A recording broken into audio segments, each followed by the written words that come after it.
السلام عليكم ورحمة الله وبركاته. الحمد لله رب العالمين.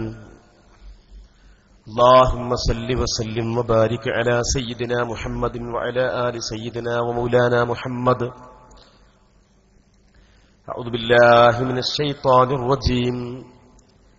بسم الله الرحمن الرحيم. ووهبنا لهم من رحمتنا وجعلنا لهم لسان صدق عليا. صدق الله مولانا العظيم. വേദിയിലെ പ്രഗത്ഭരായ ആലിമീങ്ങളെ, ഉമറാക്കളെ, പ്രിയപ്പെട്ട സഹോദരങ്ങളെ, അല്ലാഹു സുബ്ഹാനഹു വ തആല നമ്മുടെ ഈ ആദർശ വിശദീകരണവും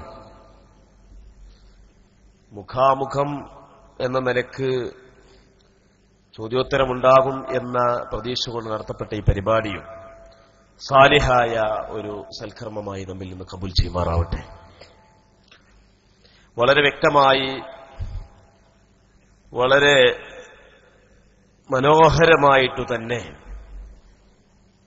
അഹ്ലുസുന്നത്തി വൽ ജമാഅയുടെ അജയ്യത വിളിച്ചോതിക്കൊണ്ട് പുത്തൻവാദികളായ ആളുകളുടെ ആശയപാപ്പരത്വങ്ങളും ആശയവൈരുദ്ധ്യങ്ങളും ഏതു സാധാരണക്കാരനും മനസ്സിലാകുന്ന ഭാഷയിൽ ബഹുമാന്യനായ മുസ്തഫ അഷ്റഫി ഉസ്താദ് ഇവിടെ വിശദീകരിക്കുകയുണ്ടായി. നമുക്ക് സമയം ഇനിയും ധാരാളമുണ്ട്. തെറ്റിദ്ധരിച്ചുപോയ,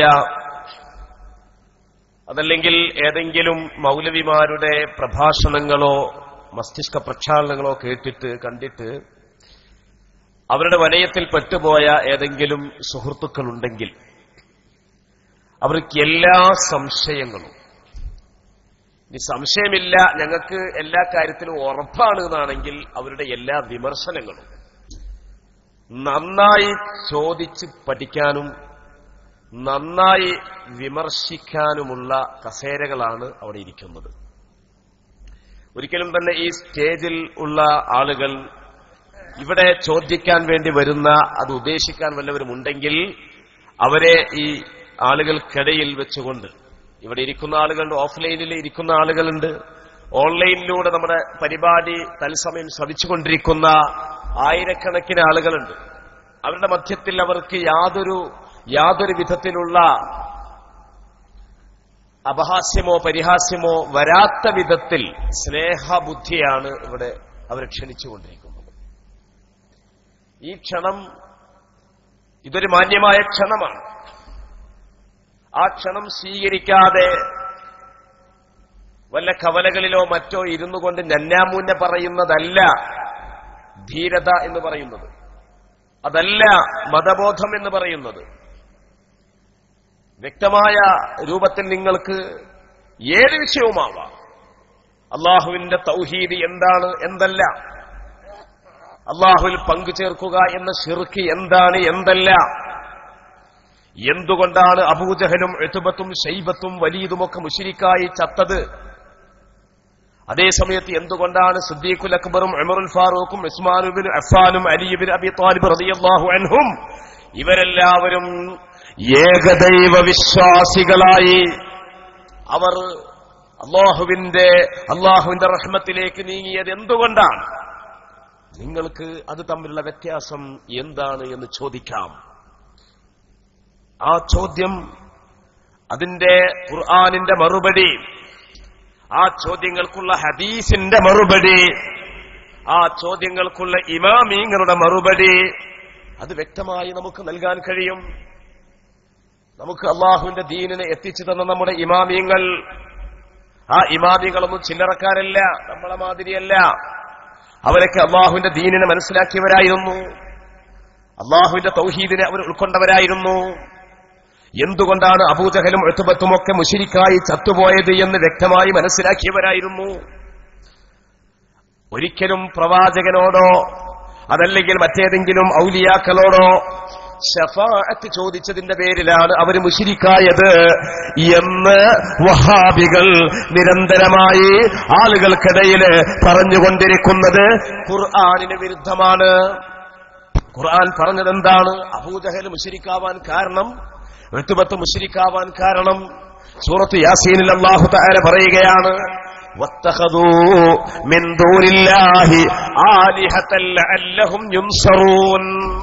സഹായിക്കപ്പെടുമെന്ന പ്രതീക്ഷയിൽ അല്ലാഹുവിന് പുറമെ ദൈവങ്ങളെ ചാർത്തുകയാണ് അവർ ചെയ്തത്. അല്ലാഹുവിന് പുറമെ ദൈവങ്ങളുണ്ട് എന്ന വിശ്വാസത്തിന്റെ അടിസ്ഥാനത്തിൽ ആ ദൈവങ്ങൾക്ക് മുമ്പിൽ അവർ വണങ്ങി, ആ ദൈവങ്ങൾക്ക് മുമ്പിൽ അവർ കൈകൂപ്പി, ആ ദൈവങ്ങളെ കണ്ടപ്പോൾ അവര് മടക്കിക്കുത്ത് അഴിച്ചിട്ടു, ബഹുമാനം നൽകി, ആ ദൈവങ്ങളുടെ മുമ്പിൽ ഭജനമിരുന്നു, ആ ദൈവങ്ങളോട് അവർ ഒരുപാട് നേർച്ച വഴിപാടുകൾ നടത്തി.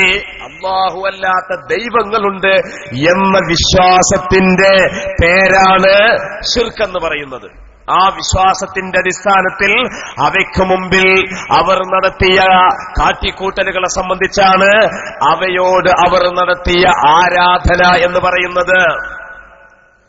അതല്ലാതെ മഹാന്മാരോട് ശഫാഅത്ത് ചോദിക്കലാണോ ആരാധന? ആണോ? شفاعة هب لنا في القيامة مشفقا واهلنا إن ضاع يا سيدي خير النبي. അങ്ങനെയാണെങ്കിൽ അല്ലാഹുവിന്റെ ഖുർആനിനെ, അല്ലാഹുവിന്റെ പ്രവാചകൻ കഴിഞ്ഞാൽ പിന്നെ ഏറ്റവും കൂടുതൽ ഈ ഉമ്മത്തിൽ മനസ്സിലാക്കിയത് ആരാ? റസൂലിന്റെ സഹാബിമാരല്ലേ? ആ സഹാബത്തിൽപ്പെട്ട പ്രമുഖനായ ഒരു സഹാബി റസൂലിന്റെ സവിധത്തിൽ വന്നുകൊണ്ട് നബിയോട് നേർക്കുനേരെ അപേക്ഷിക്കുകയാണ്, യാ റസൂലല്ലാഹ്, അല്ലാഹുവിന്റെ റസൂലേ, അല്ലാഹല്ലാത്ത ദൈവമേ എന്നല്ല. മുഹമ്മദ് നബി അല്ലാഹല്ലാത്ത ദൈവമാണെന്നാണോ പറഞ്ഞത്? മുഹമ്മദ് നബി അല്ലാഹു അല്ലാത്ത മറ്റൊരു ദൈവമാണെന്നാണോ സഹാബത്ത് പറഞ്ഞത്? അല്ല.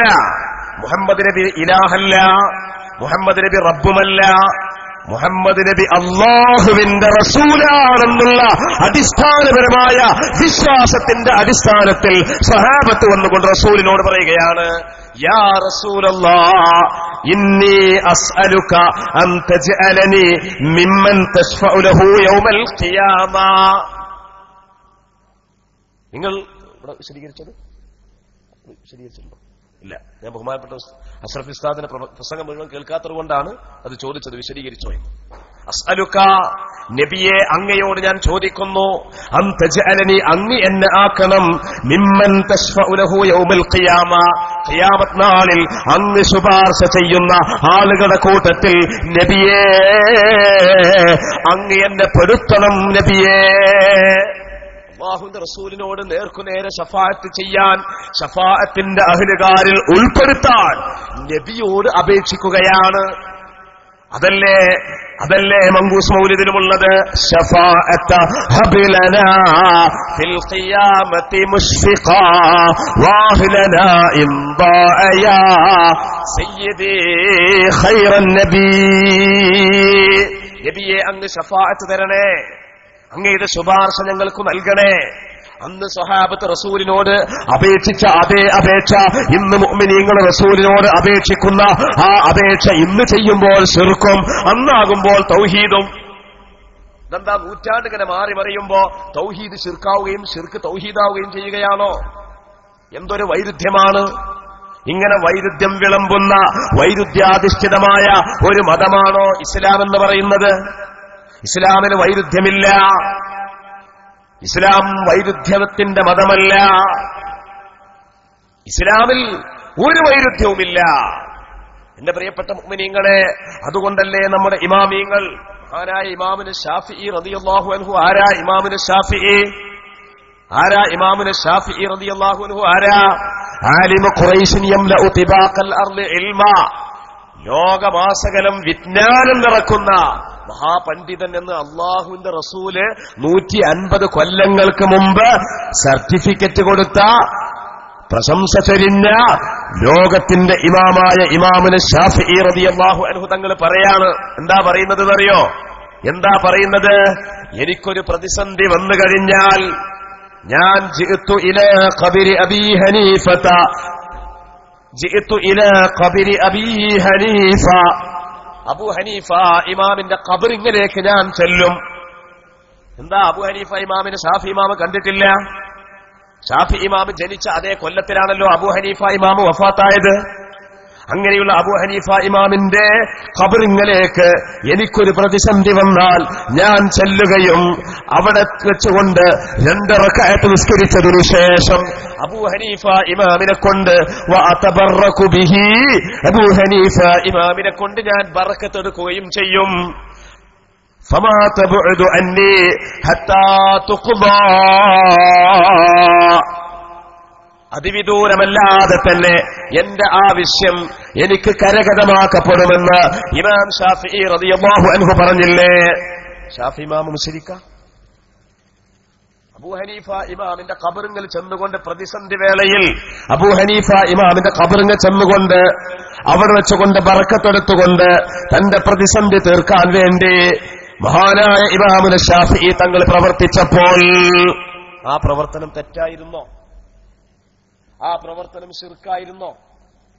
അത് പ്രവർത്തിച്ച ഇമാം ഷാഫിഈ നരകത്തിലേക്കാണോ പോകുന്നത്? എന്തിനാണ് കൂട്ടരെ ഈ മുസ്ലിം ജനസഞ്ചയത്തെ നരകവാസികളാക്കുന്നത്? ഇങ്ങനെ നരകവാസികളാക്കി ആക്കി ആക്കി ആക്കി ആ കോലത്തിൽ അങ്ങോട്ട് മരിച്ചു പോകാനാണോ ഈ സഹോദരന്മാർ ഉദ്ദേശിക്കുന്നത്? എന്റെ പ്രിയപ്പെട്ട സഹോദരങ്ങളെ, ഇമാം ഷാഫിഈ റളിയല്ലാഹു തആല അൻഹു ഒരിക്കൽ ഒരു കത്ത് കൊടുത്തയക്കുകയാണ്. ആർക്ക്? അവിടുത്തെ പ്രിയപ്പെട്ട ശിഷ്യൻ അഹ്മദ് ബിൻ ഹംബൽ റളിയല്ലാഹു അൻഹുവിന്റെ അടുക്കലേക്ക് ഒരു കത്ത് കൊടുത്തയച്ചു.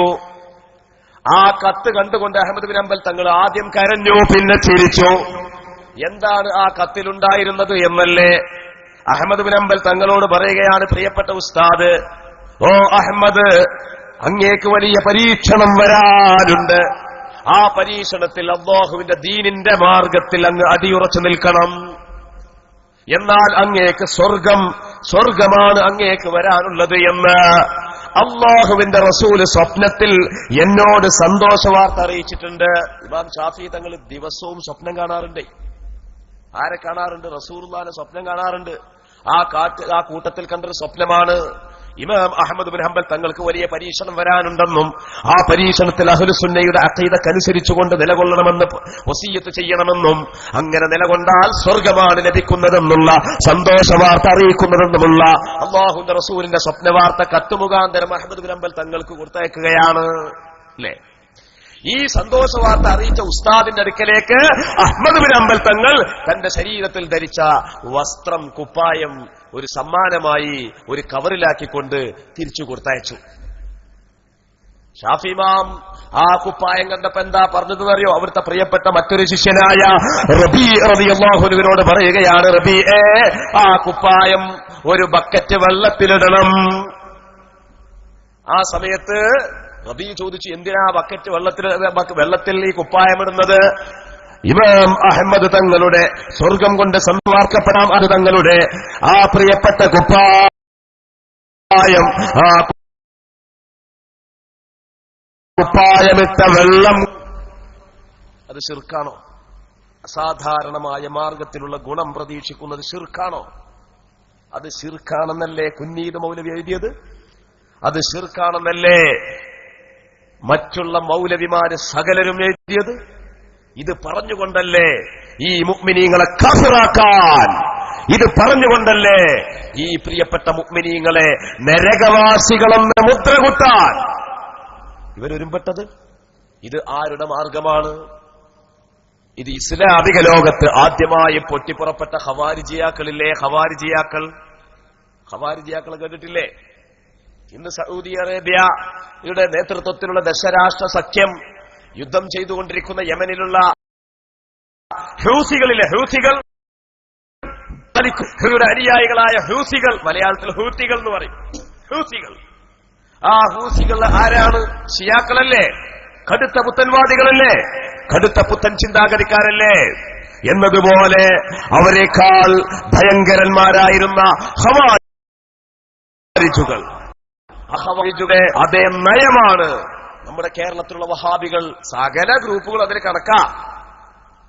ജിന്നാളാനും ശരി, ഇൻസാന് ശരി. അതുകൊണ്ടല്ല ഇവിടെ 6 കസേര ഇട്ടത്. ജിന്ന് ഗ്രൂപ്പിനും ഇരിക്കാം, അതുപോലെ തന്നെ പിശാചിന്റെ മുജാഹിദിനും ഇരിക്കാം. പിന്നെ ഏതൊക്കെ മുജാഹിദുള്ളത്? ഏതൊക്കെ മുജാഹിദ? പിന്നെ പല സൈസ് ബാക്ടീരിയന്റെ മുജാഹിദ് ഉണ്ടല്ലോ. ബാക്ടീരിയന്റെ മുജാഹിദ് ഒരു മുജാഹിദ് ഉണ്ട്. ഇതൊന്നും നമ്മൾ നുണ പറയല്ല. നമുക്ക് എല്ലാവർക്കും അറിയുന്ന ഒരു ദിക്റില്ലേ, അല്ലാഹുമ്മ ഇന്നി അഊദു ബിക മിനൽ ഖുബ്സി വൽ ഖബായിസ്. തണ്ടാസിൽ കയറുമ്പോൾ എന്താ ചൊല്ലേണ്ടത്? അല്ലാഹുമ്മ ഇന്നി അഊദു ബിക മിനൽ ഖുബ്സി വൽ ഖബായിസ് അല്ലേ? തണ്ടാസിൽ കയറുമ്പോൾ ചൊല്ലേണ്ടത് അല്ലാഹുമ്മ ഇന്നി അഊദു ബിക മിനൽ ഖുബ്സി വൽ ഖബായിസ്. ആൺ പിശാചുക്കളെ തൊട്ടും പെൺ പിശാചുക്കളെ തൊട്ടും ഞാൻ നിന്നോട് കാവൽ ചോദിക്കുന്നു എന്നല്ലേ? അപ്പൊ തണ്ടാസിൽ ആൺ പിശാചോ? അതൊക്കെ അന്ധവിശ്വാസം. അവിടെ പെൺ പിശാചോ?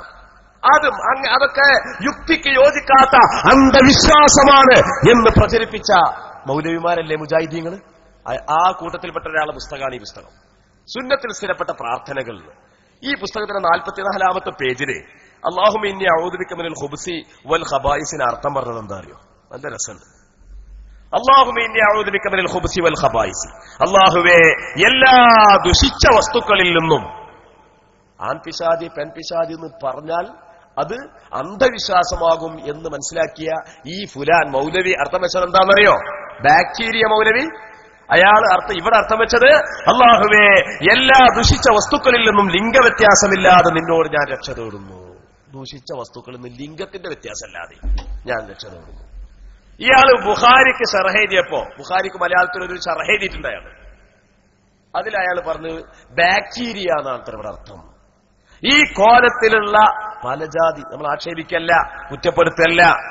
നേരത്തെ മുസ്തഫ അഷ്റഫ് ഉസ്താദ് പറഞ്ഞതുപോലെ തന്നെ വിഷയം പഠിച്ചിട്ടില്ല. 1921 മുതൽക്ക് 98 വരെ വിഷയം പഠിച്ചില്ല. പിന്നെ ഗൾഫിലൊക്കെ പോയപ്പോ കുറച്ചൊക്കെ വിഷയങ്ങളൊക്കെ ഇങ്ങനെ മനസ്സിലാക്കിയെന്ന് കണ്ടപ്പോ ഓരോന്ന് പറയാൻ തുടങ്ങി. അപ്പൊ എന്റെ സുഹൃത്തുക്കളെ, ഇങ്ങനെ പല ഭയങ്കരന്മാരായ ആളുകളുടെ ഖവാരിജിയാക്കളുടെ പിന്മുറക്കാരായ ഈ ഖവാരിജിയാക്കൾ അവരെന്താ ചെയ്തത് എന്നറിയുമോ? അവര് സ്വഹാബത്തിനെ കാഫിറാക്കി. ഒന്നാം ഖലീഫ കാഫിറാണ്, രണ്ടാം ഖലീഫ കാഫിറാണ്, സകല സ്വഹാബിമാരും കാഫിരീകളാണ്, അവരൊക്കെ നരകക്കാരാണ് എന്ന ജൽപ്പനവുമായിട്ട് പൊതുജനത്തിന്റെ ഇടയിലേക്ക് ഇറങ്ങിച്ചെന്നു. പൊതുജനത്തിന്റെ ഇടയിലേക്ക് ഇറങ്ങിച്ചെന്നപ്പോ എന്താ അവര് പറഞ്ഞത് എന്നറിയോ? വിശുദ്ധ ഖുർആനിന്റെ ആയത്തുകൾ ഇങ്ങനെ ഓതാൻ തുടങ്ങി.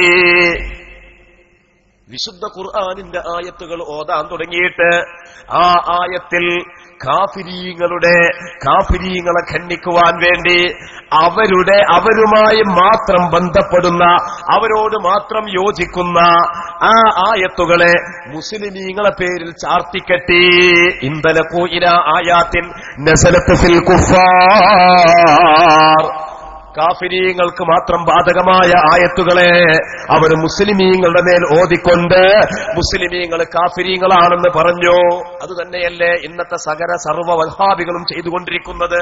അത് ജിന്നാവട്ടെ, ഇൻസാവട്ടെ, ബാക്ടീരിയ ആവട്ടെ, എന്തുമാവട്ടെ, സകല മുജാഹിദുകളും ഇതല്ലേ ചെയ്തുകൊണ്ടിരിക്കുന്നത്. ഞാനൊരു ഉദാഹരണം പറയാം, ഒറ്റ ഉദാഹരണം മാത്രം. ഒട്ടനേകം ഉദാഹരണങ്ങളൂടെ പറയേണ്ട ആവശ്യമില്ലാത്ത വിധം കാര്യങ്ങൾ വളരെ വ്യക്തമായി മനസ്സിലായിരിക്കുകയാണ്. സൂറത്തു ഫാത്തിറിന്റെ 14-ാമത്തെ ആയത്ത്. സൂറത്തു ഫാത്തിറിന്റെ 14-ാമത്തെ ആയത്തിൽ എന്താ ഉള്ളത്? ഇൻ തദ്ഊഹും ലാ യസ്മഊ ദുആഅകും വലൗ സമിഊ മസ്തജാബൂ ലക്കും വയൗമൽ ഖിയാമത്തി യക്ഫുറൂന ബിശ്ർകികും വമാ യുനബ്ബിഉക മിസ്ലു ഖബീർ. എന്താണ് ആയത്തിലുള്ളത്?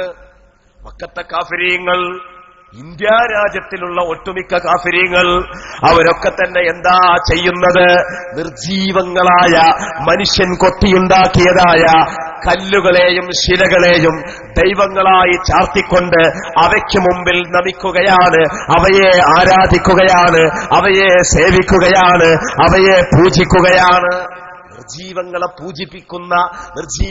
പൂജിക്കുന്ന ജീവനുള്ള മനുഷ്യൻ. എന്തൊരു നിരർത്ഥകമാണിത്! എന്തൊരു പൊട്ടത്തരമാണ്, വിഡ്ഢിത്തരമാണ്, ബുദ്ധിശൂന്യതയാണ്.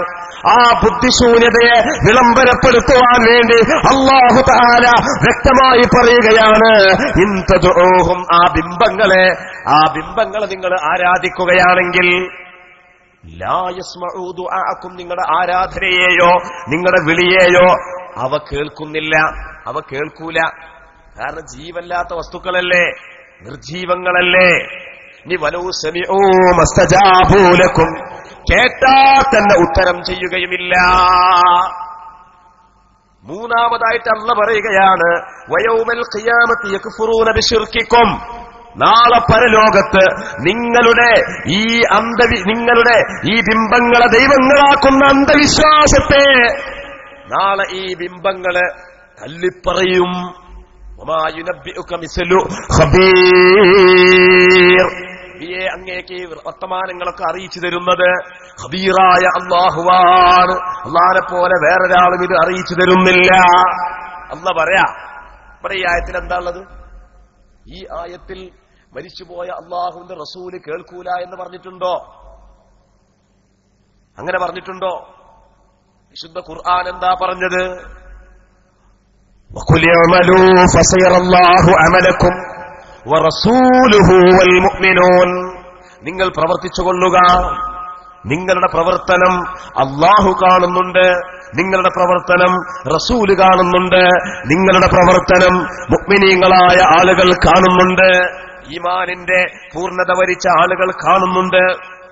അപ്പൊ അല്ലാഹ് കാണുന്നുണ്ട് നിങ്ങളുടെ പ്രവൃത്തി, റസൂല് കാണുന്നുണ്ട്, മുഅ്മിനീങ്ങൾ കാണുന്നുണ്ട്. ഞാൻ ചോദിക്കട്ടെ, വേങ്ങരയിലുള്ള ഇരിങ്ങല്ലൂർ നോർത്തിലുള്ള ആളുകളോട് ചോദിക്കട്ടെ, നിങ്ങൾ ഇവിടെ ഒരുമിച്ച് കൂടിയ ഈ സമ്മേളനത്തിൽ നിങ്ങൾ നടത്തിയ പ്രവർത്തനം റസൂല് കാണുന്നുണ്ടോ ഇല്ലയോ?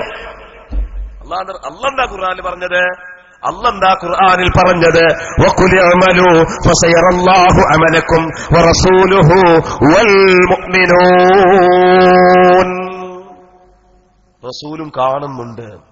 അങ്ങനെ കാണുന്നുണ്ട് എന്ന് ഒരു മുസ്ലിം വിശ്വസിച്ചാൽ, അങ്ങനെ കരുതി പോന്നാൽ ഓ കാഫിറാണ് എന്ന് വഹാബികളും പറയും.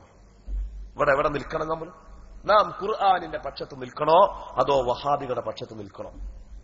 ഖുർആനിന്റെ പക്ഷത്ത് നിന്നവനാണോ സ്വർഗവാസി, അതോ വഹാബിയുടെ പക്ഷത്ത് നിൽക്കുന്നവനാണോ സ്വർഗത്തിൽ കടക്കുക? ചിന്തിക്കേണ്ടതല്ലേ, നാം ആലോചിക്കേണ്ടതല്ലേ? ഈ ആയത്തിനെ വിശദീകരിച്ചുകൊണ്ട് ഇമാമുകൾ അവരുടെ തഫ്സീറുകൾ രേഖപ്പെടുത്തിയ വലിയൊരു ഹദീസുണ്ട്. എന്താണ് ആ ഹദീസ്? അല്ലാഹുവിന്റെ റസൂൽ പഠിപ്പിച്ച ഹദീസാണത്.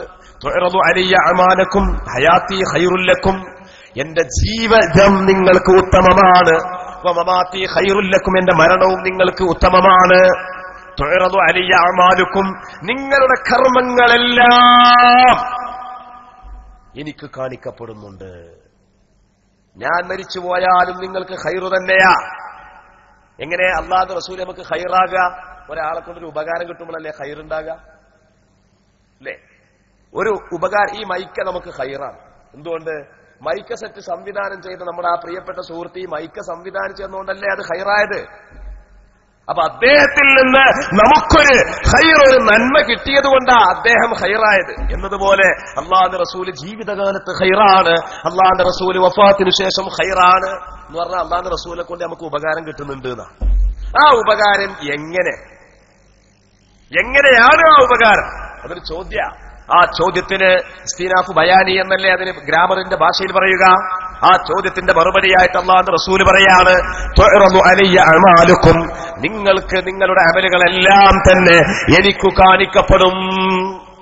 എന്നിട്ടോ ആ അമലുകൾ ഫഇൻ കാനത് ഖൈറാ, അവ ഉത്തമമായ നല്ല സൽക്കർമ്മങ്ങളാണോ, ഹമിദുല്ലാഹ്, ഞാൻ അല്ലാഹുവിന് സ്തുതി കീർത്തനങ്ങൾ അർപ്പിക്കും. എന്നാൽ വഇൻ കാന ഗൈറ ദാലിക, നിങ്ങളുടെ പ്രവർത്തനങ്ങൾ ശർറായ പ്രവർത്തനങ്ങളാണെങ്കിലോ ചീത്ത കാര്യങ്ങളാണെങ്കിലോ ഇസ്തഗ്ഫർതുല്ലാഹ ലക്കും ഔ കമാ ഖാൽ, ഞാൻ നിങ്ങൾക്ക് വേണ്ടി അല്ലാഹുവിനോട് മാപ്പ് ചോദിക്കുന്നതാണ് ത്വാഹ മുഹമ്മദ് മുസ്തഫ സല്ലല്ലാഹു അലൈഹി വസല്ലം പഠിപ്പിക്കുകയാണ്. അപ്പൊ റസൂലുള്ളാഹിനെ കൊണ്ട് ഖൈറില്ലേ? റസൂലുള്ള വഫാത്തിന് ശേഷം നമുക്കൊന്നും ചെയ്തു തരുന്നില്ല എന്നാ മരിച്ചവരുടെ ലോകത്തെക്കുറിച്ചുള്ള ഇവരുടെ വിശ്വാസം. അതുകൊണ്ടാണ് നമ്മൾ പറഞ്ഞത് സൂറത്തു ഫാത്തിറിന്റെ 14-ാമത്തെ ആയത്തിൽ പറയുന്ന കാര്യങ്ങൾ അത് മുശ്രിക്കുകളുടെ നിർജീവങ്ങളായ ബിംബങ്ങളെ പറ്റി പറഞ്ഞതാണ്. അവിടെ കേൾക്കൂല, ഉത്തരം ചെയ്യൂല എന്നുള്ളത് മഹാന്മാർക്ക് ബാധകമല്ല, അത് മനുഷ്യന് ബാധകമല്ല. അത് മലായിക്കത്തിന് ബാധകമല്ല, അത് ജിന്നുവർഗത്തിന് ബാധകമല്ല, അത് ബിംബങ്ങളാദി നിർജീവങ്ങൾക്ക് ബാധകമായ ആയത്താണെന്ന് സകല മുഫസ്സിരീകളും രേഖപ്പെടുത്തുമ്പോൾ എന്റെ പ്രിയപ്പെട്ട മുഅ്മിനീങ്ങളെ, ആ ആയത്തല്ലേ ഇവർ ഓതാറുള്ളത്? ആ ആയത്ത് ഓതിക്കൊണ്ടല്ലേ മുസ്ലിമീങ്ങളെ കാഫിറാക്കാറുള്ളത്? എന്തൊരു ഗൗരവപ്പെട്ട ഏർപ്പാടാണ്, എന്തൊരു മോശമായ ഏർപ്പാടാണ്. അതുകൊണ്ട് എന്റെ പ്രിയപ്പെട്ട സഹോദരങ്ങളെ, നമുക്ക് നമ്മുടെ ഇമാമുകൾ വരച്ചു കാണിച്ച ആ വഴി, മറ്റൊരു ഇമാമിനെ, ഇമാം ഷാഫിക്ക് പുറമെ ഞാൻ പറഞ്ഞല്ലോ ഇമാം അഹ്മദ് ബിൻ ഹംബൽ റളിയല്ലാഹു അൻഹുവിന്റെ ലോകപ്രസിദ്ധമായ ഒരു ഗ്രന്ഥമുണ്ട്, കിതാബ് സുഹദ്. ആ ഗ്രന്ഥത്തിൽ ബഹുമാനപ്പെട്ടവർ വ്യക്തമായ സ്വഹാബത്തിന്റെ ഒരു സംഭവം ഇങ്ങനെ ഉദ്ധരിക്കുക. എന്താണ് ആ ഉദ്ധരണി എന്നറിയോ? എന്താ? ബഹുമാനപ്പെട്ട തൗസ് എന്ന താബിഈ പണ്ഡിതൻ പറയുകയാണ്, അനേകം സ്വഹാബിമാരെ ജീവിതത്തിൽ കണ്ടുമുട്ടിയ തൗസ് എന്ന താബിഈ പണ്ഡിതൻ രേഖപ്പെടുത്തുകയാണ്, ഇന്നൽ മൗതാ യുഫ്തനൂന ഫീ ഖുബൂരിഹിം സബ്അത അയ്യാം ഫകാനൂ യസ്തഹിബ്ബൂന ലിതുആമ അൻഹും തിൽക്കൽ അയ്യാം.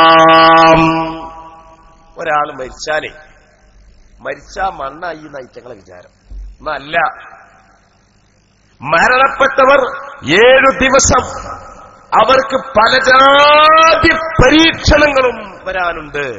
മറ്റൊരു റിപ്പോർട്ട് പ്രകാരം 40 ദിവസം. അതുകൊണ്ട് സഹാബിമാർ ആ ദിവസത്തിൽ മരിച്ചവരുടെ പരലോക ഗുണത്തിന് വേണ്ടി അന്നദാനം നടത്താൻ അവർ അഭിലഷിക്കുമായിരുന്നു. ഇതല്ലേ നമ്മൾ നാട്ടിലും ചെയ്യുന്നത്? ഇതിനെന്താ കുഴപ്പമുള്ളത്? അങ്ങനെ അന്നദാനം മരിച്ചവർക്ക് വേണ്ടി നടത്തിയാൽ ഓം നരകത്തിലാണ്, പുത്തംവാദിയാണെന്നാണ് ഇവര് പറയുന്നത്. ഇത് അംഗീകരിക്കാൻ പറ്റുമോ? അള്ളാഹുവിന്റെ റസൂൽ വഫാത്തായി, സഹാബിമാർ റസൂലുള്ളാഹിനെ കുളിപ്പിച്ചു, കഫൻ ചെയ്തു. അങ്ങനെ മയ്യത്ത് കട്ടിലിൽ വെച്ചപ്പോൾ സഹാബത്തിൽ നിന്ന് ഒരാളതാ നബിക്ക് വേണ്ടി ദുആ ചെയ്തു. ആ സമയത്ത് ബാക്കിയുള്ള സഹാബിമാർ യഖൂലുന്നാസ് ആമീൻ ആമീൻ, മറ്റുള്ള ജനങ്ങളെല്ലാം ആമീൻ എന്ന് പറഞ്ഞുകൊണ്ടിരുന്നു. ഇത് നമ്മുടെ നാട്ടിൽ ചെയ്യാറില്ലേ? നമ്മുടെ നാട്ടിൽ ഒരാളെ മയ്യത്തിനെ കുളിപ്പിച്ച് കഫൻ ചെയ്ത് നേരെ വീട്ടിൽ നിന്ന് മയ്യത്ത് കട്ടിലേക്ക് ഇറക്കി വെക്കുമ്പോൾ എല്ലാ ജനങ്ങളും വട്ടമള നിന്നുകൊണ്ട് ഒരാൾ ദുആ ചെയ്യുന്നു, ബാക്കിയുള്ളവർ യഖൂലുന്നാസു ആമീൻ ആമീൻ. സഹാബത്തിന്റെ അതേ പ്രവൃത്തിയല്ലേ നമ്മൾ ചെയ്യുന്നത്?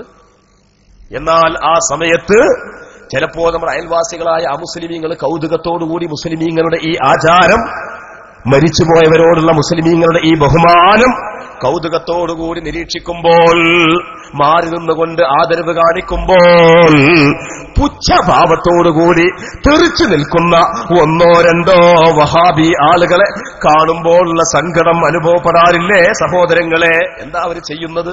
ചില ആൾക്കാർ കാണാ മുന്നിട്ടതിങ്ങനെ താങ്ങിപ്പൊടിക്കും, വേറെ ചില ആൾക്കാർ കാണാ പിന്നിലിങ്ങനെ പൊത്തിപ്പിടിച്ചു നിൽക്കും. എന്താ അവർക്ക് പറ്റിയത്? മുസ്ലിമീങ്ങളുടെ കൂട്ടായ്മയിൽ നിന്ന് തെറിച്ചുപോയ ഈ ആളുകൾക്ക് എന്തുപറ്റി? ഇത് മോശമല്ലേ? ഇനിയും നിങ്ങൾ നോക്കൂ സഹോദരങ്ങളെ, ഒരാളെ മയ്യത്തിനെ മറമാടിക്കഴിഞ്ഞാൽ, മൂടുകല്ല് വെച്ച് കഴിഞ്ഞാൽ പിന്നെ മൂടും തട്ടിയിട്ട് പോരണമെന്നാണോ ഇസ്ലാമിന്റെ നിയമം? മൂടുകല്ല് വെച്ചാ പിന്നെ മൂടും തട്ടണം എന്നാ. നാളെ ഞങ്ങളവിടെ ഒരാൾ മരിച്ചു, അങ്ങനെ മരിച്ചിട്ട് മയ്യത്തൊക്കെ മറമാടി മൂടുകല്ലൊക്കെ വെച്ചു. മീസാങ്കല്ല്, മൂടുകല്ലോ, മൂടുകല്ലും വെച്ചിട്ട് അതിന്റെ അപ്പുറത്തുള്ളതാണ് മീസാങ്കല്ല്. ഒരു ചാട് ഉയർത്തിയിട്ട് പിന്നെ മീസാങ്കല്ല് കുത്തൂലേ, ആ മീസാങ്കല്ലൊക്കെ വെച്ച്. അപ്പൊ പിന്നെ ഉസ്താദ് വന്നിട്ട് അൽ ഫാത്തിഹ, ഉസ്താദ് വന്നിട്ട് ആദ്യം തെൽക്കീൻ ചൊല്ലി കൊടുക്കുകയാണ്, പിന്നെ ഫാത്തിഹ ഓതുകയാണ്, പിന്നെ മയ്യത്തിന് വേണ്ടി തസ്ബീഹ് ചോദിക്കുകയാണ്. അപ്പൊ ഈ സന്ദർഭത്തിൽ ഇവന്റെ പിന്നെ ഈ മരിച്ച ആളെ മകനുണ്ട്, ആളെ പേരൊന്നും ഞാൻ പറയുന്നില്ല, ഞാൻ ലൈവായിട്ട് കണ്ട വിഷയം പറയണം, നോണ പറയല്ല. എന്റെ 2 കണ്ടുകൊണ്ട് ലൈവായിട്ട് കണ്ട ഒരു വിഷയം ഞാൻ പറയാണ്. അപ്പൊ ഇയാൾക്കൊരു ഫോണാണ് വന്നു പെട്ടെന്ന്, ഹലോ ഹലോ ഹലോ ഹലോ എന്ന് പറഞ്ഞിട്ട് ഒറ്റ പോക്ക. ഇങ്ങനെ മീസാങ്കല്ല് വെച്ചു കഴിഞ്ഞാൽ മൂടും തട്ടി പോകണമെന്നാണോ ഇസ്ലാമിന്റെ നിയമം? അല്ല. അബൂ ഉമാമത്തുൽ ബാഹിലി റളിയല്ലാഹു അൻഹു എന്ന സ്വഹാബിയിലൂടെ ഇമാം തബറാനി റിപ്പോർട്ട് ചെയ്ത ഹദീസിൽ കാണാം, മരിച്ചു മറമാടിക്കഴിഞ്ഞാൽ മയ്യിത്തിന് വേണ്ടി നീ പറഞ്ഞു കൊടുത്തോ, യാ അബ്ദല്ലാഹി ബിന അമത്തില്ലാ ഉദ്കുരിൽ അഹദല്ലദി ഖറജത അലൈഹി മിനദ് ദുനിയാ ഷഹാദത അല്ലാ ഇലാഹ ഇല്ലല്ലാഹ് വ അന്ന മുഹമ്മദർ റസൂലുള്ളാഹ് എന്നിങ്ങനെ നീ തൽഖീൻ ചൊല്ലി കൊടുക്കണമെന്ന് അല്ലാഹുവിന്റെ റസൂല് സഹാബത്തിനെ പഠിപ്പിച്ചത് അബൂ ഉമാമത്തുൽ ബാഹിലി എന്ന സഹാബിയിലൂടെ റിപ്പോർട്ട് ചെയ്ത സംഭവം ഇമാം തബറാനി ഉദ്ധരിക്കുമ്പോൾ എന്തിന് പിന്നെ മൂടുനട്ടി പോകണം? അത് കഴിഞ്ഞാൽ പിന്നെ തസ്ബീത്ത് ചെയ്യണ്ടേ? മയ്യത്തിന് വേണ്ടി തസ്ബീത്ത് ചോദിക്കണ്ടേ? അല്ലാഹുവിന്റെ റസൂൽ എന്താ പഠിപ്പിച്ചത്? കാന റസൂലുള്ളാഹി സ്വല്ലല്ലാഹു അലൈഹി വസല്ലം ഇദാ ഫറഗ മിനദ് ദഫൻ, അല്ലാഹുവിന്റെ റസൂൽ മറമാടലിൽ നിന്ന് വിരമിച്ചു കഴിഞ്ഞാൽ പറയും, എന്തു പറയും? ഇസ്അലൂ ലഹു തസ്ബീത്ത്, ഇസ്തഗ്ഫിറൂ ലി അഖീകും വസ്അലൂ ലഹു തസ്ബീത ഫഇന്നഹുൽ ആന യുസ്അലൂ. നിങ്ങളുടെ സഹോദരന് വേണ്ടി നിങ്ങൾ ഇസ്തിഗ്ഫാർ ചോദിക്കുക, തസ്ബീത്ത് ചോദിക്കുക. അതിനുവേണ്ടി നമ്മൾ എന്ത് ചെയ്യും? അൽ ഫാത്തിഹ എന്ന് വിളിച്ചിട്ട് വിശുദ്ധ ഖുർആനിലെ ഏറ്റവും പ്രധാനപ്പെട്ട സൂറത്തുകൾ ഓതിയിട്ട് ആ സൂറത്തിനെ മയ്യത്തിന്റെ സാന്നിധ്യത്തിൽ ആ സൂറത്ത് ഇങ്ങനെ ഓതുമ്പോൾ ഖുർആൻ ഓതുന്ന സ്ഥലത്ത് അല്ലാഹുവിന്റെ കാരുണ്യം ഇറങ്ങുമെന്ന പ്രതീക്ഷയോടുകൂടി ഖുർആൻ ഓതുകയാണ്. ആ ഓതിയ ഖുർആനിന്റെ സവാബിനെ മയ്യത്തിന് വേണ്ടി ഹദിയ ചെയ്യുകയാണ്. എന്നിട്ട് മയ്യത്തിന് വേണ്ടി ദുആ ചെയ്യുകയാണ്. എന്താണ് ദുആർക്കുന്നത്? അല്ലാഹുമ്മ സബ്ബിത്ഹു ബിൽ ഖൗലി സാബിത് ولقنه الحجة وارفع درجته في الصالحين. അല്ലാഹുവേ, ഈ മയ്യിത്തിന് നീ സ്ഥൈര്യം നൽകണേ. ലാ ഇലാഹ ഇല്ലല്ലാഹ് മുഹമ്മദുർ റസൂലുള്ളാഹ് എന്ന വചനം കൊണ്ട് നീ സ്ഥിരത നൽകണേ. ഈ മയ്യിത്തിന് നീ പദവി ഉയർത്തി കൊടുക്കണമേ. ഈ മയ്യിത്തിന് ലക്ഷ്യങ്ങൾ നീ കാണിച്ചു കൊടുക്കണമേ എന്നിങ്ങനെ ഒരാൾ ദുആ ചെയ്യുമ്പോൾ ബാക്കിയുള്ള ആളുകൾ ആമീൻ പറയുന്ന തസ്ബീത്തില്ലേ, ആ തസ്ബീത്ത് ചെയ്യുമ്പോൾ എന്താ ഈ വഹാബികൾ ഓടിപ്പോകുന്നത്? എന്തിനാണ് ഈ ഖൈറിൽ നിന്ന് ഓടിപ്പോകുന്നത്? എന്തിനാണ് ഈ അഹ്ലുസുന്നയുടെ പരിശുദ്ധ ദീനിന്റെ ഉത്തമമായ ഈ മാതൃകയിൽ നിന്ന് എന്തിനാ ഓടിപ്പോകുന്നത്? ചിന്തിക്കേണ്ടതല്ലേ? ഞാൻ നിർത്തുകയാണ്, വിശദീകരണം വർദ്ധിപ്പിക്കുന്നില്ല. എന്റെ പ്രിയപ്പെട്ട സഹോദരന്മാർ, അവർക്ക് ചോദ്യം ചോദിക്കാനുള്ള അവസരത്തിനിതാ തുറന്നിട്ട ജാലകമായി നമ്മളിവിടെ തുറന്ന അവസരം നൽകിയപ്പോൾ അവർക്ക് വരാനില്ല. പണ്ഡിത ചർച്ച എന്ന് പറഞ്ഞിട്ട് പണ്ഡിത ചർച്ചയ്ക്ക് ഒരു പുതിയ നിർവചനം ഏതാനും വേങ്ങരക്കാർ സംഭാവന ചെയ്തു. നമ്മൾ ഡിക്ഷണറിയിൽ ചേർക്കണം. ഉത്തരവാദപ്പെട്ട ആൾക്കാരൊക്കെ അവിടെ അല്ലേ ഉണ്ട്. നമുക്ക് പുതിയൊരു ഡിക്ഷണറിയിൽ പണ്ഡിത ചർച്ച പണ്ഡിത ചർച്ച സമം സാധാരണക്കാരുടെ മുമ്പിൽ രണ്ട് സ്റ്റേജ് എത്തിയിട്ട് രണ്ട് മൗലവിമാരും മൗലവിപ്പുറത്തും ഒരു മുസ്ലിയാർ അപ്പുറത്തും നിന്നിട്ട് സംശയ നിവാരണം നടത്തലാണ് പണ്ഡിത ചർച്ച. പുതിയൊരു നിർവചനം തന്നെ കേട്ടോ. അല്ലെങ്കിലും നിർവചനങ്ങളൊക്കെ വരുന്നത് പുതിയതാണല്ലോ, ഭയങ്കര രസമാണ്. ഇവരുടെ നിർവചനങ്ങളെല്ലാം പുതിയതാണ്. അത് മാത്രം പറഞ്ഞിട്ട് ഞാൻ നിർത്താം. ഒരു നിർവചനം,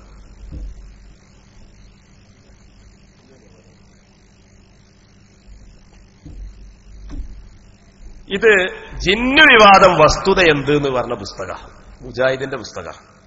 ഈ പുസ്തകത്തിന് 32-ാമത്തെ പേജിൽ ഇവര് പറയുന്നുണ്ട്, വലിയൊരു സത്യം പറയുന്നുണ്ട്.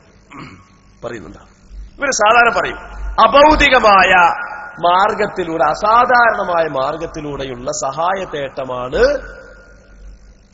ശിർക്ക് എന്ന് പറയാറുണ്ട്. അവരുടെ നിർവചനം അതാ. ഈ നിർവചനം, ഈ വിശദീകരണം, നിങ്ങളുടെ കുന്നീത് മൗലവി പറഞ്ഞ ഈ നിർവചനം, KP മുഹമ്മദ് ബിൻ അഹമ്മദിന്റെ ഈ നിർവചനം, അതുപോലെ K അബ്ദുൽ ഖാദർ മൗലവിയുടെ ഈ നിർവചനം, സകലമാന വഹാബികളുടെയും ഈ നിർവചനം ഖുർആനിലുണ്ടോ? ഇല്ല. ഹദീസിലുണ്ടോ? ഇല്ല.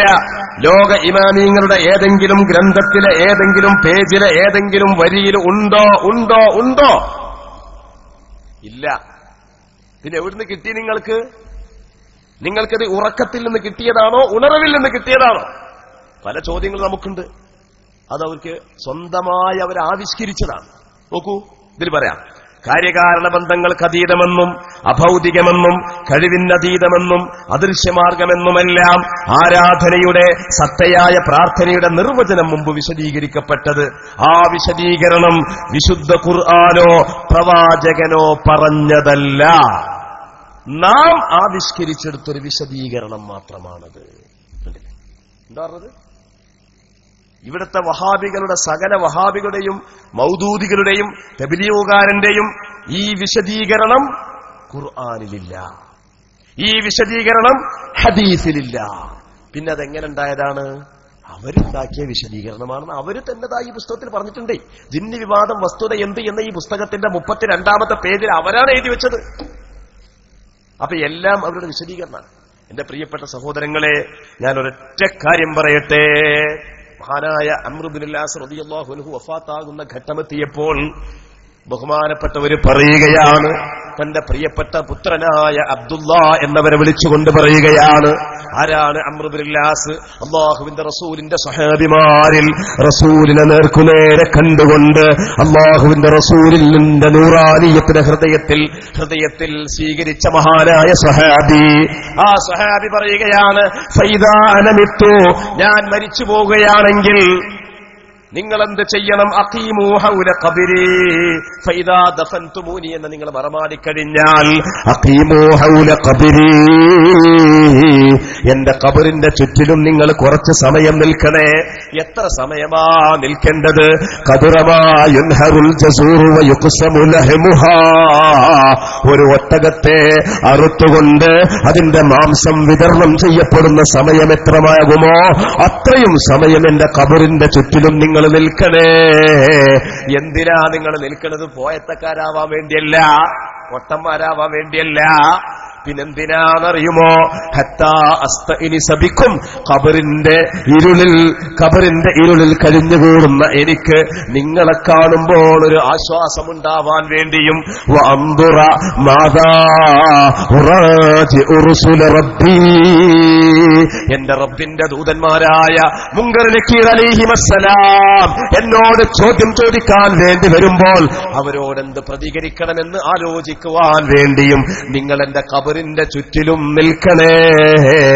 എന്റെ ഖബറിന്റെ ചുറ്റിലും ഒരു ഒട്ടകത്തെ അറുത്തുകൊണ്ട് അതിന്റെ മാംസം വിതരണം ചെയ്യാൻ, അതിന്റെ മാംസം കഷ്ണിച്ചുകൊണ്ട് അതിന്റെ മാംസം എല്ലിൽ നിന്ന് അടർത്തിയെടുത്തതിന് ശേഷം അതിനെ കഷ്ണമാക്കിക്കൊണ്ട് ജനങ്ങൾക്ക് വിതരണം ചെയ്യാൻ എത്ര സമയം പിടിക്കുമോ അത്രയും സമയം നിങ്ങൾ എന്റെ ഖബറിന്റെ ചുറ്റിലും നിൽക്കണേ. നിങ്ങളെ കാണുമ്പോൾ എനിക്ക് ആശ്വാസമാകുമല്ലോ. മുൻകർ നക്കീർ അലൈഹിമസ്സലാം ചോദിക്കാൻ വരുമ്പോൾ എന്തു പ്രതികരിക്കണമെന്ന് എനിക്ക് ആലോചിക്കാൻ കഴിയുമല്ലോ എന്ന് അബ്ദുല്ലാഹിബ്നു അംർ ഇബ്നുൽ ആസ് തങ്ങളോട് അംർ ഇബ്നുൽ ആസ് തങ്ങൾ പറയുകയാ. ഞാൻ ചോദിക്കട്ടെ, ഖബറിൽ കിടക്കുന്ന ഒരു മനുഷ്യൻ ചുറ്റിലും നിൽക്കുന്ന ആളുകളെ കണ്ട് എങ്ങനെ ആശ്വസിക്കും? ഒരു വഹാബിക്ക് അത് അംഗീകരിക്കാൻ കഴിയുമോ? അത് അന്ധവിശ്വാസമാണെന്നല്ലേ അവൻ പറയുന്നത്? അത് യുക്തിവിചാരത്തിന് വിരുദ്ധമാണെന്നല്ലേ അവന്റെ വാദം? ഇതൊരു മുസ്ലിമിന് സ്വീകരിക്കാൻ പറ്റുമോ? ഞാൻ ഒന്നുകൂടി പറയട്ടെ. സ്വഹീഹ് മുസ്ലിമിൽ തന്നെയുള്ള മറ്റൊരു ഹദീസ്. ഒരു സ്വഹാബി വഫാത്തിന്റെ ഘട്ടമെടുത്തപ്പോൾ അവിടുത്തെ പ്രിയപ്പെട്ട ശിഷ്യൻ പൊട്ടി കരയുകയാണ്. ആ കരഞ്ഞ സമയത്ത് ആ സ്വഹാബി പറയുകയാണ്, നീ കരയണ്ട മോനെ, ഞാൻ മരിച്ചുപോയാലും എനിക്ക് കഴിയുമെങ്കിൽ ഞാൻ നിനക്ക് ഉപകാരം ചെയ്തു തരാം.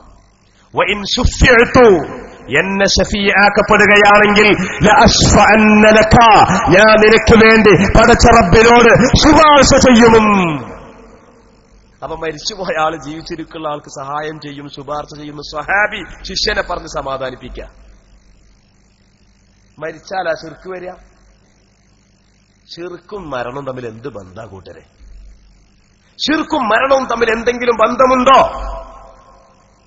പിന്നെ എന്തിനാണ് ഈ മരിച്ചുപോയ മഹാന്മാരെ കൊണ്ട് ബറക്കത്തെടുക്കുന്നത് ശിർക്കാണെന്ന് പറയുന്നത്?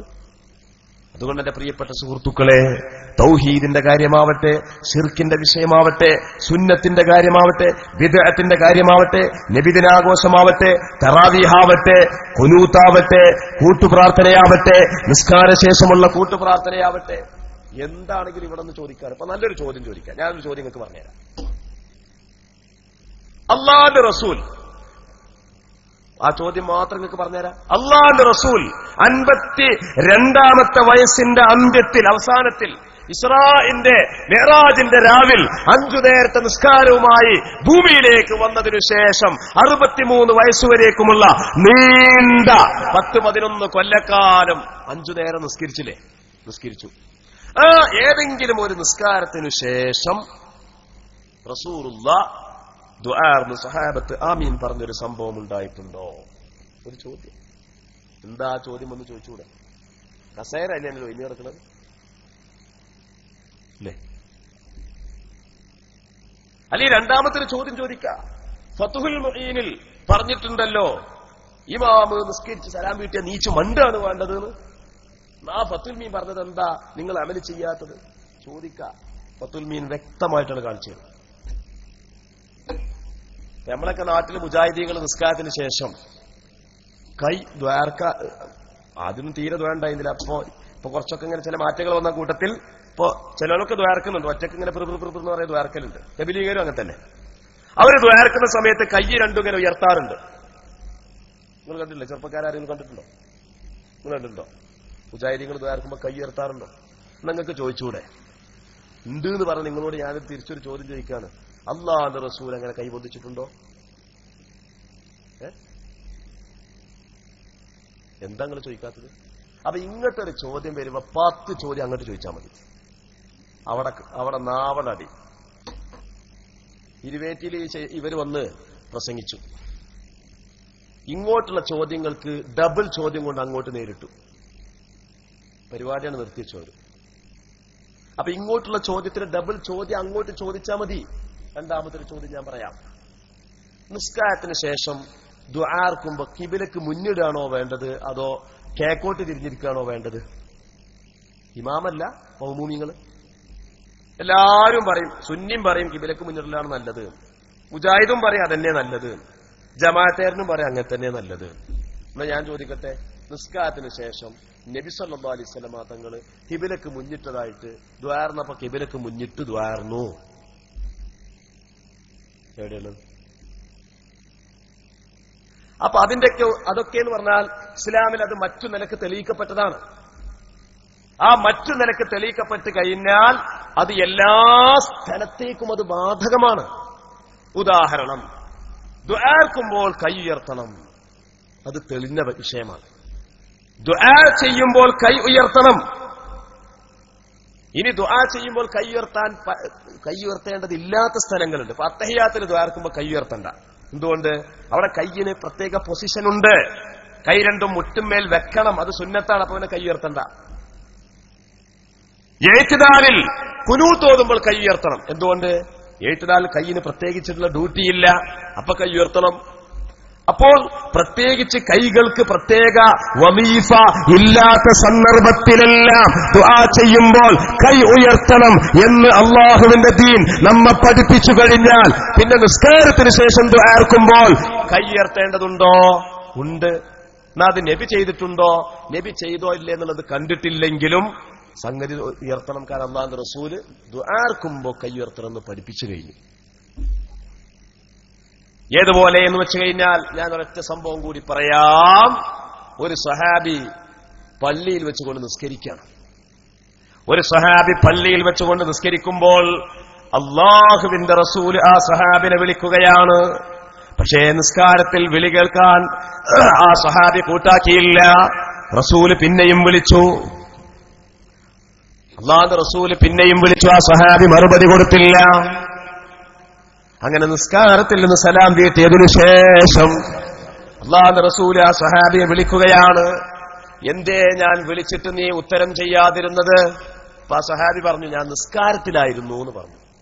ആ സമയത്ത് അല്ലാഹുവിന്റെ റസൂൽ പറയാണ്, നീ കേട്ടിട്ടില്ലേ, വിശുദ്ധ ഖുർആനിൽ പറഞ്ഞിട്ടില്ലേ, അള്ളയും റസൂലും നിങ്ങളെ വിളിച്ചു കഴിഞ്ഞാൽ നിങ്ങൾ മറുപടി കൊടുക്കണം, നിങ്ങൾ ഉത്തരം ചെയ്യണം എന്ന് ഖുർആൻ നിങ്ങളെ പഠിപ്പിച്ചിട്ടില്ലേ? അത് നീ കേട്ടിട്ടില്ലേ? അപ്പൊ ആ സഹാബി പറഞ്ഞു, ഞാൻ കേട്ടിട്ടുണ്ട്. എന്നാൽ എന്തുകൊണ്ട് നീ നിസ്കാരത്തിൽ എന്റെ വിളിക്ക് നീ ഉത്തരം ചെയ്തില്ല? അപ്പൊ ഖുർആൻ എന്തേ പറഞ്ഞുള്ളൂ? അള്ളയും റസൂലും വിളിച്ചാൽ ഉത്തരം ചെയ്യണമെന്നേ പറഞ്ഞിട്ടുള്ളൂ. നിസ്കാരത്തിൽ എന്ത് അത് ആയത്തിൽ പറഞ്ഞിട്ടില്ല. പക്ഷേ അള്ളയും റസൂലും വിളിച്ചാൽ ഉത്തരം ചെയ്യണം എന്നുള്ള ആ വാക്ക് എല്ലാ സന്ദർഭത്തേക്കും അത് ബാധകമാണ്. അതിൽ നിസ്കാരം പെട്ടു, നിസ്കാരത്തിന്റെ മുമ്പ് പെട്ടു, നിസ്കാരത്തിന്റെ ശേഷം പെട്ടു. എല്ലാ സന്ദർഭത്തിലും അല്ലാഹ് വിളിച്ചാൽ മറുപടി കൊടുക്കണം, റസൂല് വിളിച്ചാൽ മറുപടി ചെയ്യണം. ഇനി നിസ്കാരത്തിൽ നിന്ന് പ്രത്യേകിച്ച് പറഞ്ഞോളന്നില്ല. എന്നതുപോലെ അല്ലാഹുവിന്റെ റസൂല് പറയുകയാണ്, ഒരു സംഘമാളുകൾ ഒരു സ്ഥലത്ത് ഒരുമിച്ച് കൂടിയ ഒരു സംഘമാളുകളിൽ ഒരാള് ദുആർന്നു, ബാക്കിയുള്ളവർ ആമീൻ പറഞ്ഞാൽ അല്ലാഹു അവരുടെ ദുആക്ക് പ്രത്യേകമായ ഉത്തരം ചെയ്യും എന്ന് സഹീഹായ ഹദീസിലൂടെ അല്ലാഹുവിന്റെ റസൂല് പഠിപ്പിക്കുക. അത് എല്ലാ സ്ഥലത്തും ബാധക, സ്റ്റേജുമക്കും ബാധകമാണ്, സദസ്സിലേക്കും ബാധകമാണ്, നിസ്കാരത്തിന്റെ ശേഷവും ബാധകമാണ്, എല്ലാ സന്ദർഭത്തേക്കും അത് ബാധകമാണ്. അത് മതി തെളിവ്. മനസ്സിലായോ? അപ്പൊ എല്ലാത്തിനും റസൂല് ചെയ്തോ എന്ന് ചോദിച്ച് പൊതുജനത്തിന്റെ മുമ്പിൽ ആശയക്കുഴപ്പം സൃഷ്ടിക്കുന്ന ആളുകൾ ദീനിനെ കുറിച്ചറിയാത്തവരാണ്, ദീനിന്റെ നിയമങ്ങളെ കുറിച്ചറിയാത്തവരാണ്. ദീനിന്റെ നിയമങ്ങളെ ഏതു പ്രമാണത്തിൽ നിന്ന് സ്വീകരിക്കണമെന്നതിനെ കുറിച്ചുള്ള അറിവില്ലാത്തതാണ് ഇവർക്കൊക്കെ സംഭവിച്ച കുഴപ്പം. ആ കുഴപ്പത്തിൽ നിന്ന് അവരെ രക്ഷപ്പെടുത്താനും അവർക്ക് സന്മാർഗം കാണിക്കുവാനുമുള്ള സുന്ദരമായ അസുലഭമായ ഒരു അവസരം, ആ അവസരമാണ് നമ്മൾ തുറന്നിട്ടത്. ഇവിടെ വരാത്തത് നമ്മുടെ കുഴപ്പമല്ല. നാം നമ്മുടെ ഉത്തരവാദിത്വം നിർവഹിച്ചു. നാം നമ്മളെ ഏൽപ്പിക്കപ്പെട്ട ആ ഉത്തരവാദിത്വം ഇവിടുത്തെ മഹല്ല് കമ്മിറ്റിയുടെ ആഭിമുഖ്യത്തിൽ, ഇവിടുത്തെ ഉമറാക്കളുടെ നേതൃത്വത്തിൽ, ഉലമാക്കളുടെ സാന്നിധ്യത്തിൽ നാം നിർവഹിക്കുകയുണ്ടായി. ഇനി ആ അവസരം വിനിയോഗിക്കാത്തതിന്റെ അതിന്റെ കുഴപ്പവും അതിന്റെ ഭവിഷ്യത്തും ബന്ധപ്പെട്ട ആളുകൾ മനസ്സ് തുറന്ന് ചിന്തിക്കുക എന്ന് മാത്രം ഉണർത്തിക്കൊണ്ട് ഞാൻ വാക്കുകൾ നിർത്തുന്നു. വആഖിറു ദഅ്വാന അൽഹംദുലില്ലാഹി റബ്ബിൽ ആലമീൻ. അസ്സലാമു അലൈക്കും.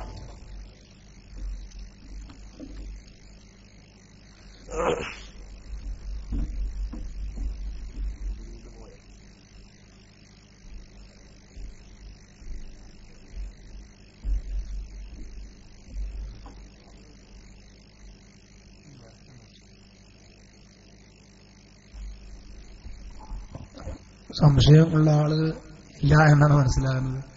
അതുകൊണ്ട് ഇൻഷാ അല്ലാഹ് നമുക്ക് മരിച്ചുപോയവർക്കൊക്കെ വേണ്ടി ദ്വാരക്കാൻ നിരാവസ്ഥാതകളെ ശ്രമിക്കും. ഫാത്തിഹ.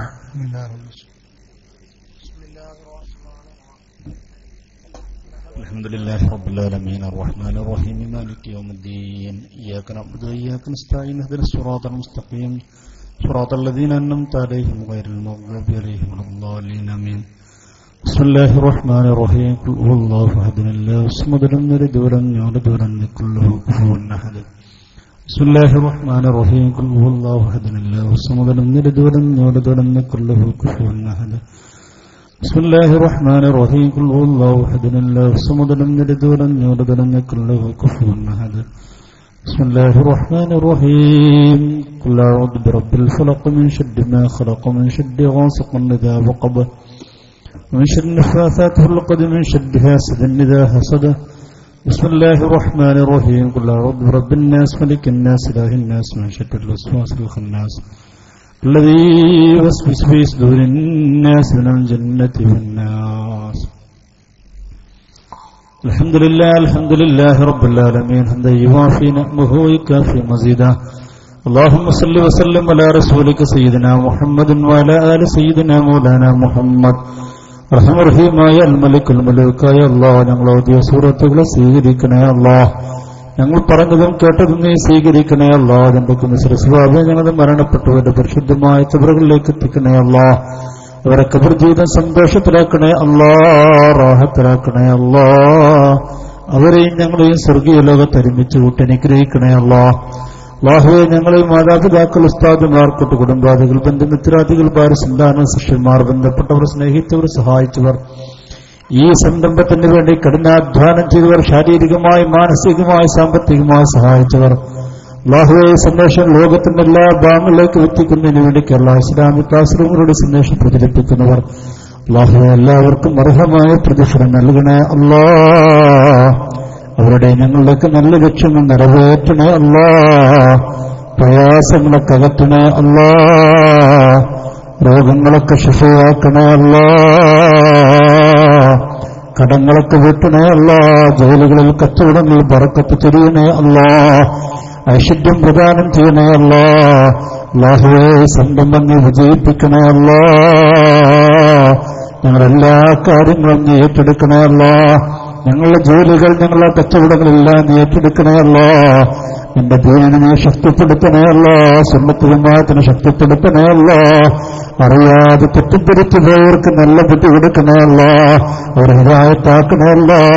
അല്ലാഹുവേ, അവർ ഹിദായത്താക്കാൻ നീ ഉദ്ദേശിക്കുന്നില്ലെങ്കിൽ അവരുടെ ശരണപ്പെട്ട് നാടിനെ രക്ഷിക്കണേ അല്ലാ. ഉമ്മത്തിനെ രക്ഷിക്കണേ അല്ലാ. ഈ സമുദായത്തെ രക്ഷിക്കണേ അല്ലാ. അല്ലാഹുവേ, ബിദ്അകളെ നീ പരാജയപ്പെടുത്തണേ അല്ലാ. സുന്നത്ത് ജമാഅത്തിനെ ശക്തിപ്പെടുത്തണേ അല്ലാ. അല്ലാഹുവേ, ഇതിനു വേണ്ടി കഷ്ടപ്പെട്ട എല്ലാവർക്കും അർഹമായ പ്രതിഫലം നൽകണേ അല്ലാ. വിദേശ രാജ്യങ്ങൾ ജോലി ചെയ്യുന്ന പ്രിയപ്പെട്ട സഹോദരന്മാർ സുന്നത്ത് ജമാഅത്തിനുവേണ്ടി കഠിനാധ്വാനം ചെയ്യുന്നവരാണ്.